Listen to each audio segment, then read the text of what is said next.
এই everyone now I am the Dantpur. So এখানে কিন্তু সেই পরিমাণ ডাইল গাছ লাগাইছে, ডাইল গাছগুলো দেন একদম লর্ড অফ ডাইল গাছ, দূর দূরান্ত থেকে এখান থেকে সেই পর্যন্ত সীমানা না দেখা যায় এমন পরিস্থিতি দেখেন। তার পাশে আছে নদী, এর ভিতরে হলো অনেক সুন্দর সুন্দর গ্রাম। সো আমরা হচ্ছে এই গ্রাম পরিদর্শন করার জন্য চলে আসলাম।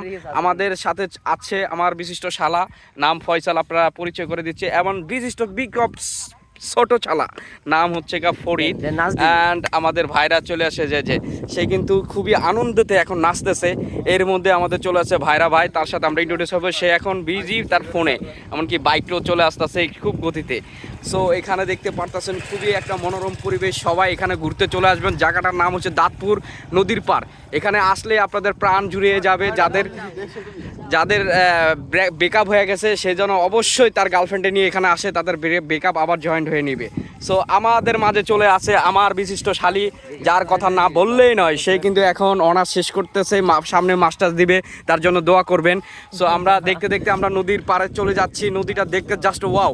এখানে কিন্তু পানি দুই ভাগে বিভক্ত হওয়া, আমরা দূর থেকে দেখতেছি যে পানিটা একসাথে সাদা আর এক সাইডে ঘোলা।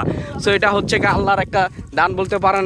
এখানে চরে যে পরিমাণ গরু আছে তা বলার বাইরে। এখানে কিন্তু হিউজ গরু আছে, দেখতে পাচ্ছেন গরুগুলা। সো সব এভরিথিং বলতে গেলে nature is the big beautiful. So আমরা সবাই একটা আনন্দতে আছি। সব ভালো থাকবেন, বাই বাই, টাটা, ছা ছা।